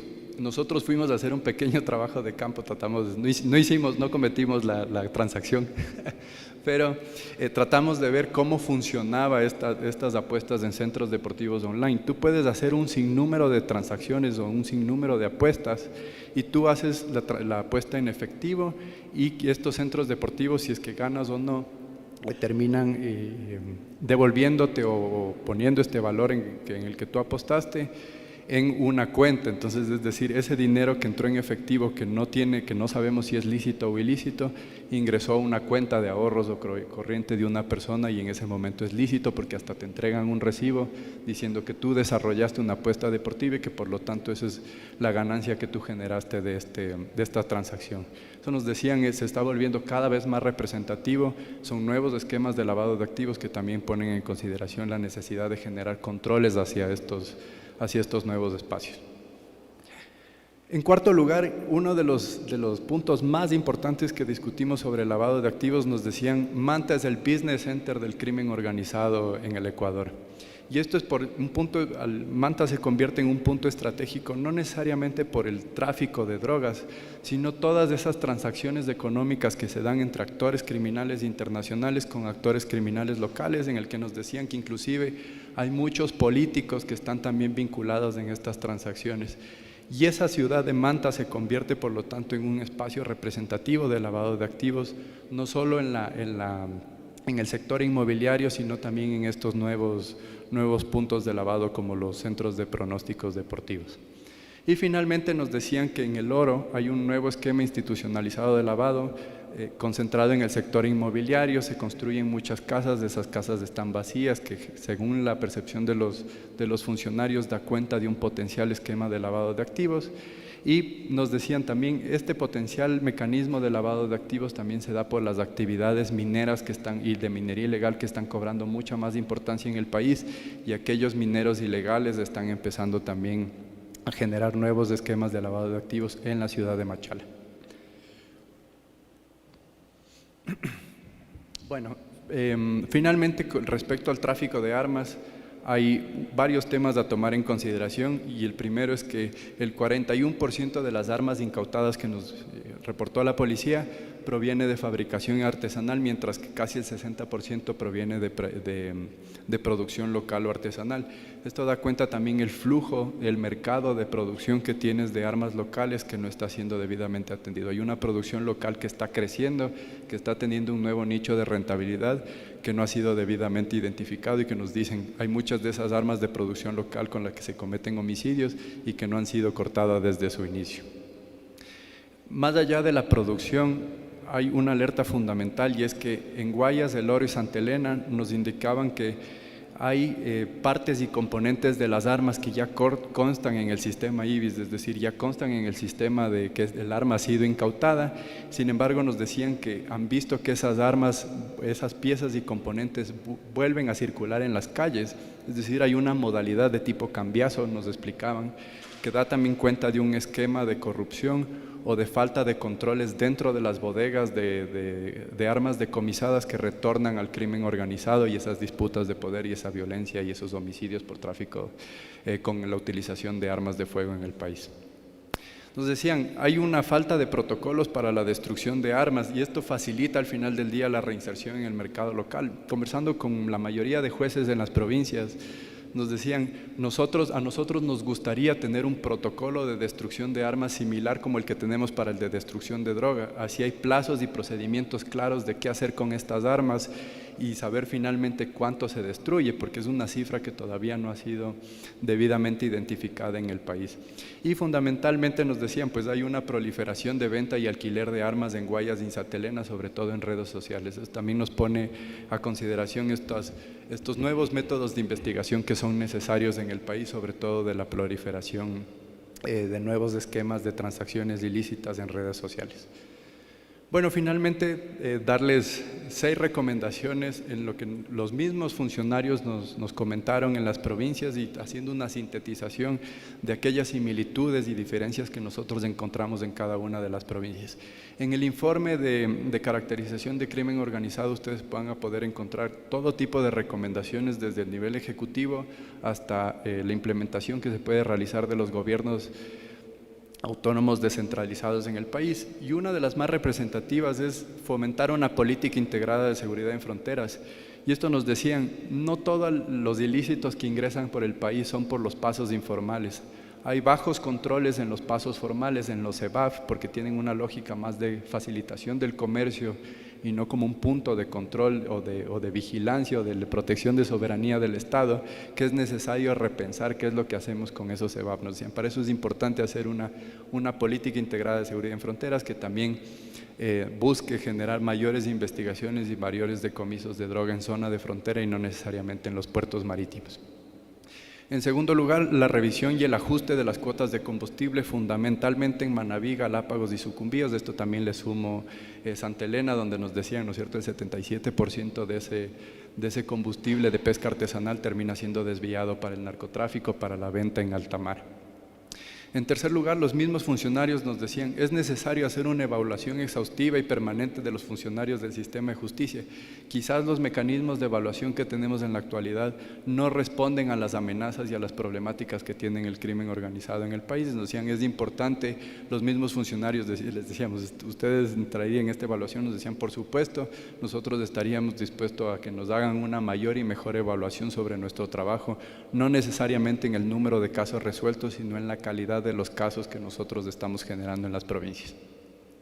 En cuarto lugar, la elaboración de un protocolo para la destrucción de armas. Esto nos decían es fundamental para saber cómo, cuándo y dónde se destruyen esas armas y evitar que las armas que ya han sido decomisadas retornen al crimen organizado y al cometimiento de homicidios en el país. Una quinta recomendación, nos decían, es importante reorientar la política de control antinarcóticos, no necesariamente el decomiso, como les decía, en los puertos marítimos, sino ver estos nuevos nichos de mercado en puertos artesanales y sobre todo el flujo de cocaína, que es uno de los mercados más representativos que alertó Gito, que está entrando por la frontera norte ecuatoriana. Esa reorientación hacia la frontera y ese nuevo reenfoque hacia los puertos artesanales puede generar mayores resultados en la lucha contra el crimen organizado a nivel nacional.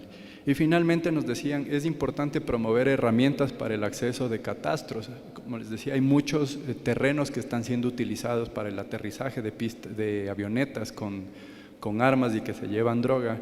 Y el momento que la policía quiere realizar investigaciones es muy difícil obtener esos catastros del uso del suelo y del subsuelo, del uso del suelo principalmente. Y esto nos decían, es fundamental generar una especie de acuerdo o algún compromiso con los GATS para facilitar esa información a la policía y que pueda desarrollar mejores investigaciones para evitar que estos terrenos sean utilizados para el aterrizaje y despegue de avionetas con droga y armas. Bueno, para cerrar, decirles que estamos también por desarrollar o por publicar 3 nuevos estudios, una actualización del Estudio Nacional de Registros Judiciales por Lavado de Activos. Nos comentaba Marcela, ¿no es cierto?, que hay al promedio 3 sentencias por lavado de activos a nivel nacional, eso es hasta el 2020. Vemos que hay un retroceso en términos de la respuesta de justicia en sentencias condenatorias contra el lavado 2020-2022, donde tendríamos en promedio una sentencia condenatoria por lavado de activos. Se da cuenta que estamos haciendo menos en relación de investigaciones y de sentencias contra lavado. Estamos también por publicar la primera encuesta de victimización empresarial sobre extorsión a nivel nacional. Estamos trabajando muy de cerca con Lab 593, que es un gremio de empresas bastante importante, con la Cámara de Producción, donde buscamos entender cómo se está manifestando, qué es lo que está pasando, cuánto les están cobrando a las empresas y así sacar también una medición paralela o también de victimización, más allá de los casos que son denunciados a nivel nacional. Y finalmente estamos también desarrollando un estudio sobre la calidad en la aplicación de la prisión preventiva en casos vinculados al crimen organizado. Queremos ver en cómo, bajo qué circunstancias y quiénes se benefician de la prisión preventiva y generar también ciertos mecanismos y recomendaciones para mejorar el trabajo del Estado ante esta problemática. Finalmente agradecerles, muy bien con el tiempo, agradecerles a todos por la atención y, como les decía, todos nuestros estudios, las publicaciones que hemos desarrollado en el observatorio están a disposición de toda la ciudadanía. Muchísimas gracias por su atención.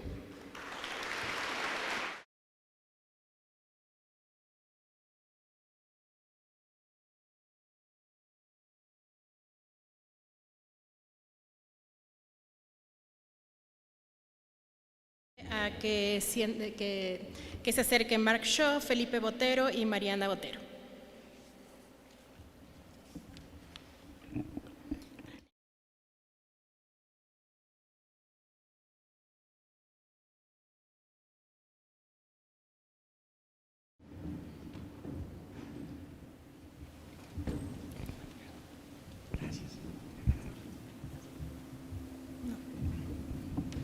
La primera pregunta: ¿cuál es el papel de la migración hacia Ecuador respecto al aumento del crimen organizado?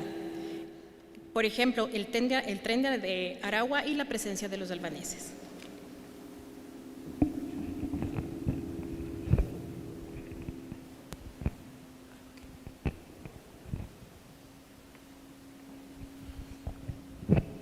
Yes, on the question of the Albanians, we are about to publish a report which looks at the connections between the Western Balkans and Ecuador, which will come out in the next couple of weeks, supported by the United Kingdom. And we have some detailed case studies around individuals who have moved from the Western Balkans, who have positioned themselves here in Ecuador, and who are engaged in in drug trafficking. I don't want to go into the details, but I think the issue is the ease of movement related to particular people from the Western Balkans into the issue of Ecuador, or into Ecuador. Si yo puedo complementar un poco la respuesta es, nosotros entendemos los actores criminales y medimos distintos indicadores. Sin embargo, estos indicadores están relacionados los unos con los otros. Entonces, si tenemos un aumento de la presencia de actores extranjeros, esto a su vez va a generar la necesidad de nuevos servicios por parte de las redes criminales. Entonces, por ejemplo, si analizamos el caso de Ecuador, el aumento en actores... Sí, hay como un... El aumento de actores extranjeros a su vez impulsa la generación o el fortalecimiento de redes criminales locales. Entonces, el movimiento de uno de estos indicadores genera un poco una serie de resultados en los otros indicadores. Para el caso específico de Ecuador, la presencia de mafias albanesas y de actores mexicanos, los dos con formas de operar muy distintas, está generando y por supuesto teniendo un impacto muy grande en el país. Frente al Tren de Aragua, en nuestra revisión del índice todavía no aparecía, pero sí sabemos de una red de migración a través del Darién que inicia con el Tren de Aragua y que se conecta con redes de tráfico de migrantes ecuatorianos y que se unen en la zona del Darién para continuar su camino hacia Estados Unidos. Sí, gracias. Precisamente para complementar sobre el Tren de Aragua, nosotros en los talleres no tuvimos esta respuestas, nos decían el Tren de Aragua no es que está tan presente en el país. Sin embargo, complementando lo que dice Felipe, nos decían que desde la pandemia y con el cierre de las fronteras había una especie de alianza entre redes de tráfico de migrantes en Ecuador con el Tren de Aragua, con justamente la idea de moverles desde la frontera, sobre todo desde Tulcán hacia el Darién. Pero no hay esa presencia de territorio, no tiene la magnitud de las organizaciones locales, sino es básicamente una especie de acuerdo que se daría para puntualmente el tráfico ilícito de migrantes. Esa es la alerta que nos dieron en uno de los talleres que implementamos. Respecto a las redes balcánicas, sí veíamos, por ejemplo, hicimos también una revisión de ingresos y salidas de ciudadanos de varios países, entre ellos albaneses al Ecuador, y lo que vimos desde el 2018 es que cada vez ingresan más ciudadanos albaneses al país. No solo ingresan más ciudadanos albaneses que cada vez tienen visas de permanencia en el país, que también dan un interés de, si es que tienen visa de permanencia es porque justificaron que tienen algún negocio o están vinculados a alguna empresa que es necesario hacer seguimiento, sino que también nos decían, hay una emisión de pasaportes falsos, haciendo aparentar que las redes balcánicas son de Grecia, ciudadanos griegos que estarían ingresando también al país, y nos decían también de Turquía, que genera una alerta también, pues porque obviamente es imperceptible para quienes están haciendo el control migratorio, pero también genera alertas de estos ciudadanos con pasaportes falsos que estarían ingresando. Casi todos se concentran en Machala y en Guayaquil, de acuerdo a lo que nosotros pudimos entender, y a diferencia, por ejemplo, de los carteles mexicanos, es que las redes balcánicas trabajan con cualquier organización a nivel local, básicamente pagan al mejor postor y eso es lo que le hace atractiva a las redes balcánicas en el Ecuador, a diferencia de los carteles mexicanos donde sí tienen una generación de alianzas de tipo estratégica, diría, que son mucho más durables en el tiempo versus esta rentabilidad o este nuevo esquema de negocios de redes balcánicas en el país. Muchísimas gracias. La siguiente pregunta. ¿Qué relación existe entre las condiciones post-pandemia en el incremento del crimen organizado transnacional a nivel global? Global.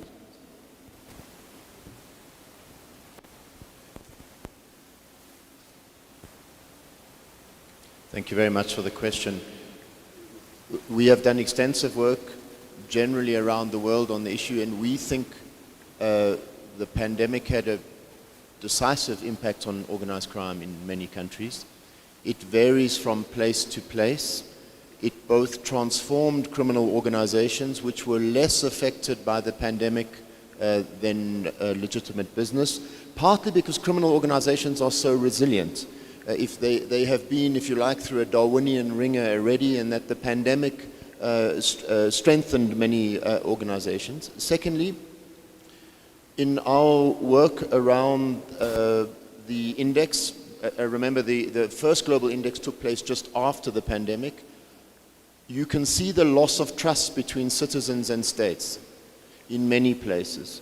Part of that is that law enforcement agencies were used to enforce lockdowns, and that damaged relations between ordinary citizens and states.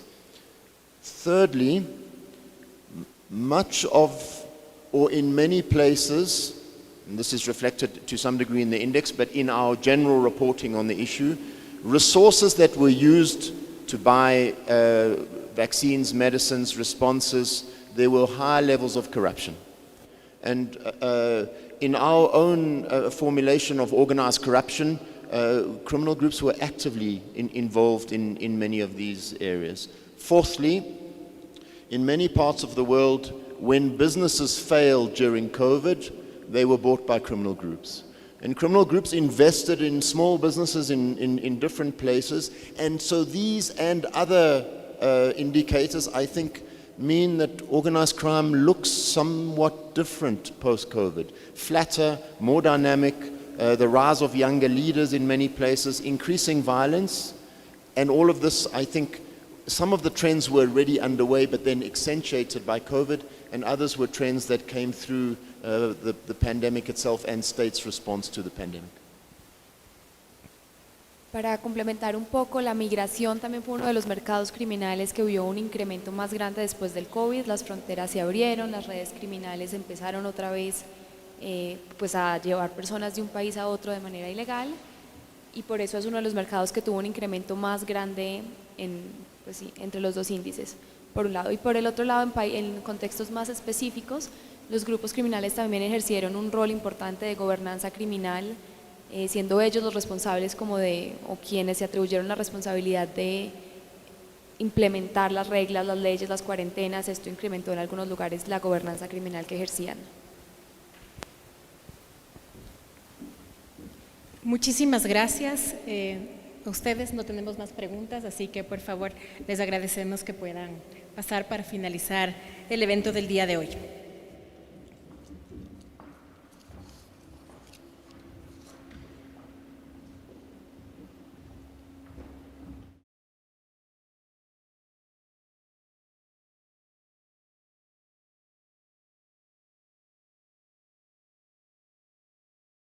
A las palabras de cierre a cargo de Andrés Ormaza, director del proyecto CITOC de PADF Ecuador.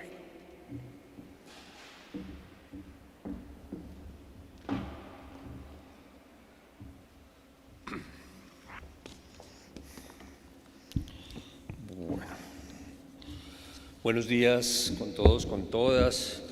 La verdad, unas muy breves reflexiones, entendiendo que creemos ya abordado con suficiencia lo que nos convocaba. Principalmente quisiera expresar nuestro agradecimiento, primero con todos y cada uno de las altas autoridades, los funcionarios que nos acompañan desde distintas instituciones, desde distintas instancias del Estado ecuatoriano, expresar nuestra particular complacencia con Mark, con Felipe, con Mariana, por integrarse a este esfuerzo, pero particularmente por seleccionar, por escoger Ecuador para este importante lanzamiento. Creo que entendemos la fuerza simbólica de este acto que hoy nos convoca. Diría que en alguna medida se asemeja a la adopción de la Convención contra la Delincuencia Organizada en Palermo o a la revisión del Estatuto de Roma en Kampala, en Uganda.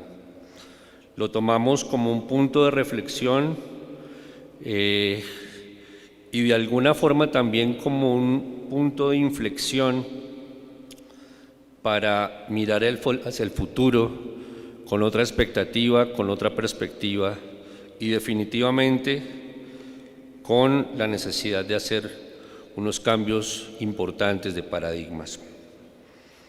Permítanme incurrir un poco en la empalagosa práctica de hablar en primera persona. Solo lo haré para mencionar que cuando Llegué al país hace casi 4 años.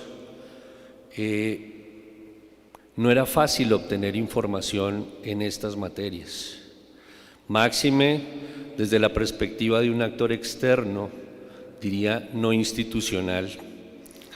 Y en ese momento surgió la idea que como proyecto debíamos generar la información para poder dar un análisis serio, un análisis responsable, un análisis riguroso. Y era un poco poner en práctica una idea del genial creador de Sherlock Holmes, Sir Arthur Conan Doyle, quien consideraba un error capital teorizar sin tener los datos. Y encontrar los datos fue una tarea compleja, fue una tarea ardua, particularmente al comienzo del proyecto. Sin embargo, con un maravilloso equipo de trabajo que me acompaña y con la idea de que la terquedad en tocar puertas no iba a cesar hasta que fueran abiertas, pudimos tener acceso a información y a partir de esa información empezamos a generar análisis y creo que parte de estos análisis son hoy uno de los motivos por los cuales tenemos este espacio crítico, este espacio, diría, no para levantarnos con el dedo acusador, sino para unir las manos y tratar de sacar adelante una situación altamente compleja. Más allá de los resultados cuantitativos que de no interpretarse adecuadamente pueden llevar a hipótesis cerradas, una de las ideas que motivó la creación del observatorio fue la necesidad de fortalecer el debate técnico en torno al crimen organizado, no solo a través del análisis de la información que pudiesen ofrecer fuentes como las sentencias judiciales en un primer momento, sino a través de la caracterización en los territorios y del estudio crítico de múltiples variables de contexto. ¿Cómo negar la importancia de las fronteras, de los recursos hídricos, de la topografía, de los accidentes geográficos como condicionantes del quehacer ilícito y de sus diversas tipologías? ¿Cómo no incorporar la dimensión geopolítica y económica en el análisis del delito? Por ejemplo, entendiendo que el arbitraje cambiario en frontera norte juega un papel crucial en las dinámicas ilícitas de los dos países.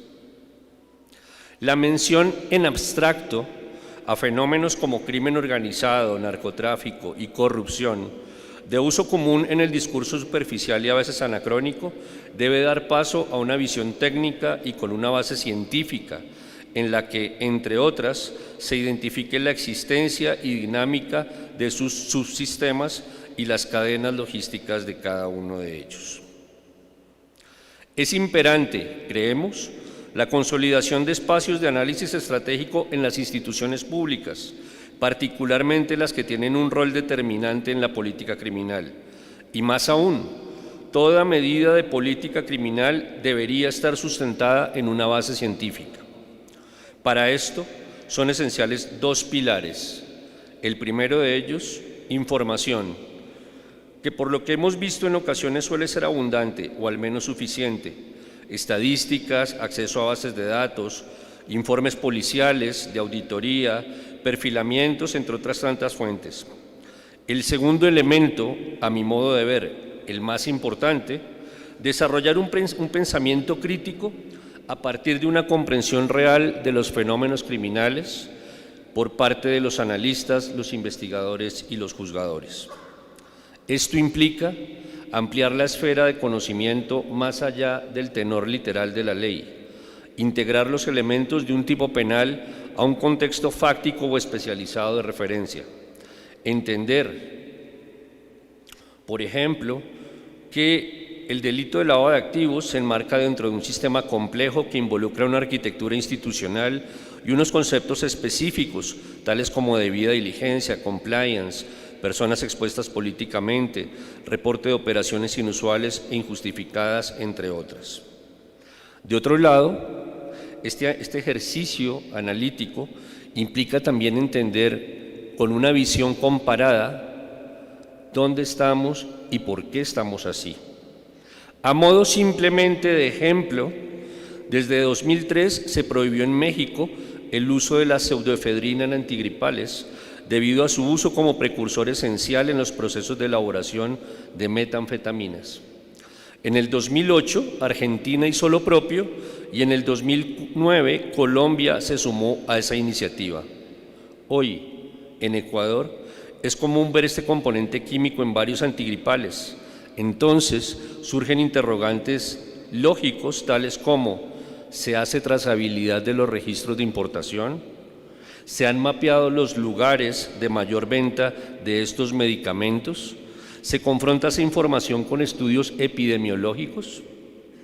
En el mismo sentido, ¿se ha realizado alguna caracterización sobre las sustancias de corte utilizadas para generar un mayor volumen de la cocaína que ingresa al país? ¿Se han identificado los sectores importadores de esas sustancias? ¿Se han georreferenciado? El crimen organizado, ciertamente, no se hace visible en un país de manera repentina. Es el resultado de años de escalamiento gradual y de inercia estatal, o al menos del aprovechamiento progresivo de las fisuras legales e institucionales por parte de estos actores criminales. Desde el observatorio les invitamos a indagar, a fomentar el pensamiento crítico, a interpretar la norma como una expresión de las dinámicas políticas y sociales y no como un mero ejercicio de exégesis.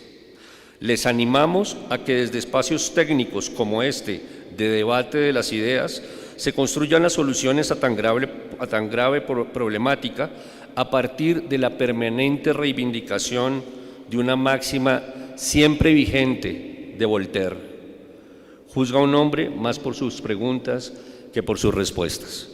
Muchas gracias.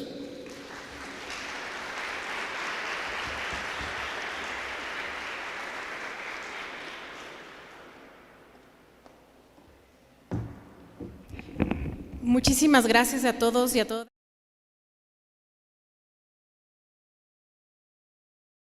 Coffee break a la salida de este escenario.